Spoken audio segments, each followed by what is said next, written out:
Hi, my name is Ion. Back in February, Suski and I made a detailed plan how to overhaul this corner to better utilize this space. This is the plan we drew in February. Let's clean this up.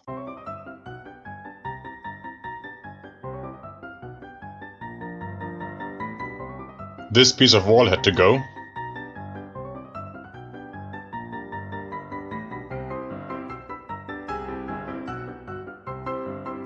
And then we cut and mounted the big back beam.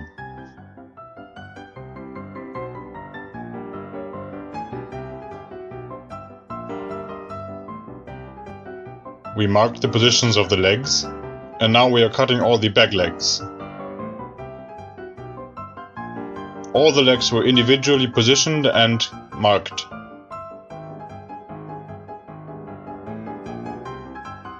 The floor is very uneven. And now we are cutting the front legs.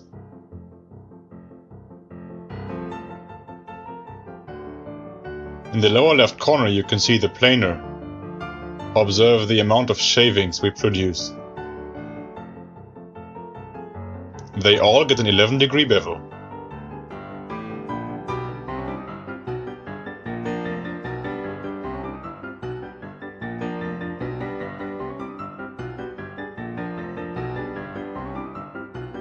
The first leg of the front row has to be positioned carefully.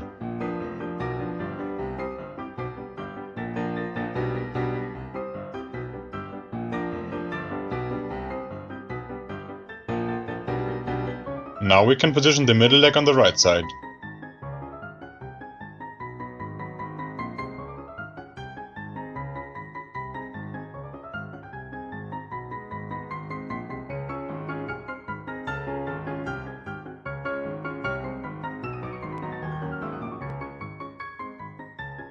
On day 2 we started with the braces on the right top corner. Every brace got its own notch to mount it. We cut off the front beam.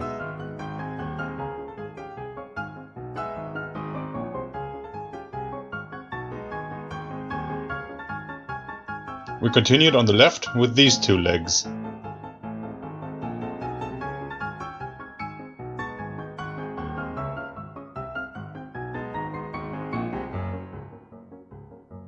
Aligning them perfectly was really difficult.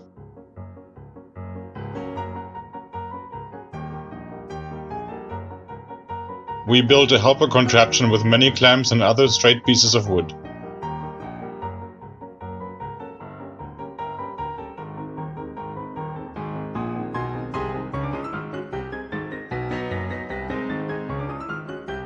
Now we cut the notches for the braces.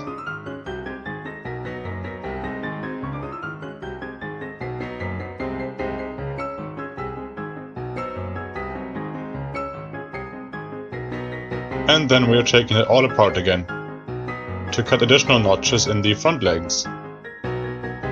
For this lower front beam that also needs to go there. It also was notched and got its braces.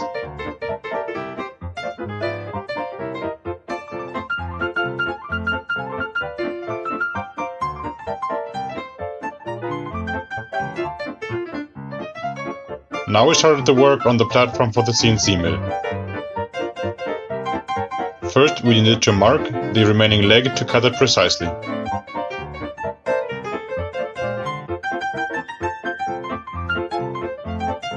Then we took off the other front leg again to cut it and made the notch and shaved the end off.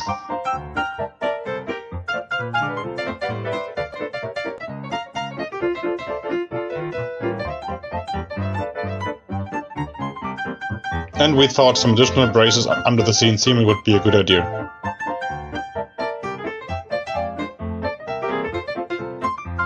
Now we are cutting the lower braces. Now we are measuring the exact size and angles of the top cover of the miter saw. And now we're doing the same for the top cover of the CNC-Mill.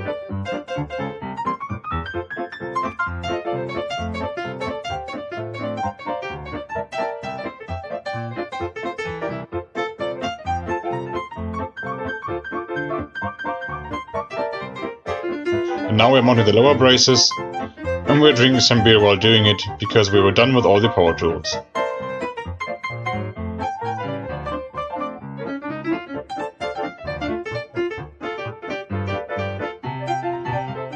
The top covers fit and are screwed in place. The chop saw is lifted on top of the bench, and the CNC-Mill is lifted on top of it. I think day 2 was very successful. Day 3 started with the exact positioning of the both machines. So they use one long common fence for both machines.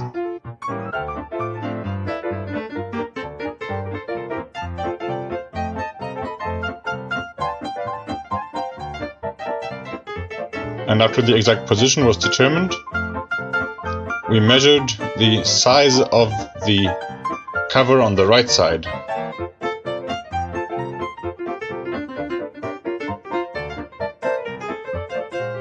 And then we cut it and test fit it, and we test fitted it several times and shaved off here and there a bit, but in the end it fit, and we drilled it and screwed it down. And then some cleanup, because day 3 was a short day. On day 4, I converted this board into long rectangular beams, of which this is a cutoff.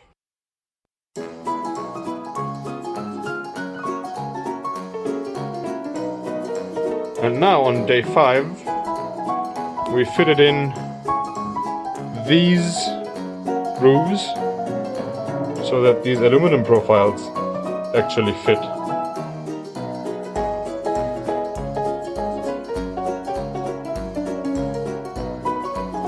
Here we are cutting and fitting the left table surface, and we needed to test fit several times to get all the cutouts right.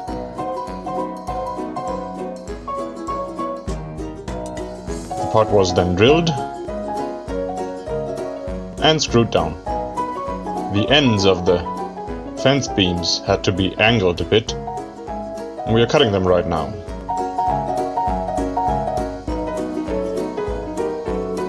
And all of this back and forth and test fitting is there to get the cutout on the inside of the fence perfect.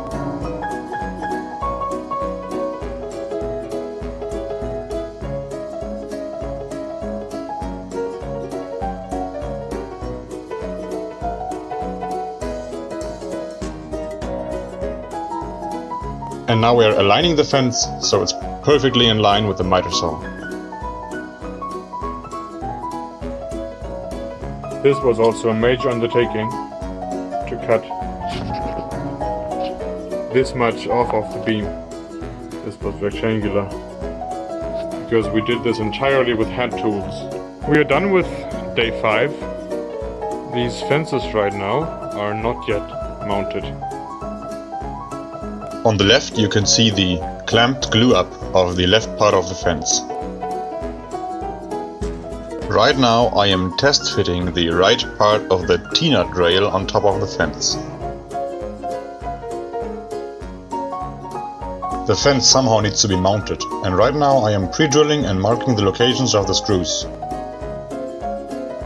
Here I am putting in the screws from below, so I can find the exact locations of them for pre-drilling in the fence.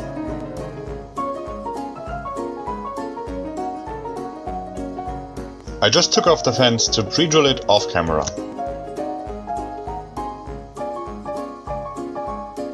And now I just need to put in the screws and tighten them properly. By now the left part of the fence is dry as well, so I can take off the clamps and remove the squeezed out glue.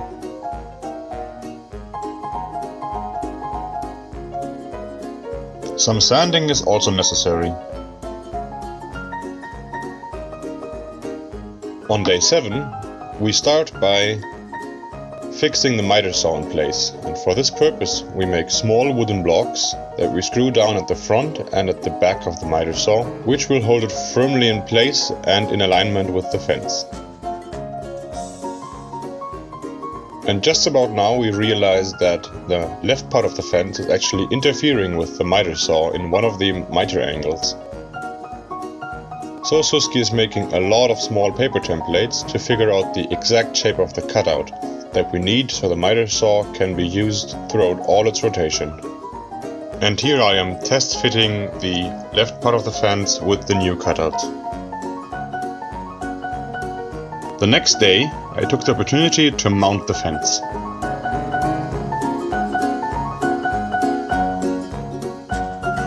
And I'm taking it off to pre-drill it, and right now I am screwing down the fence. After mounting of the left part of the fence, the only thing that's left to do is to mount the T-nut rails in the fences, for which I am taking them out and pre-drilling them, properly sinking them so the screw heads don't stick out, and then I mount them and put them back in. This was a big project that I wouldn't even have started without the support of many Seabase members that helped to build and plan this, especially Suski. So thanks for helping me with this big project, and I hope you enjoyed this new kind of video, a narrated time-lapse. It's the first time I tried to create a narrated time-lapse for my channel. Please comment what you think about this style of video. Thanks for watching.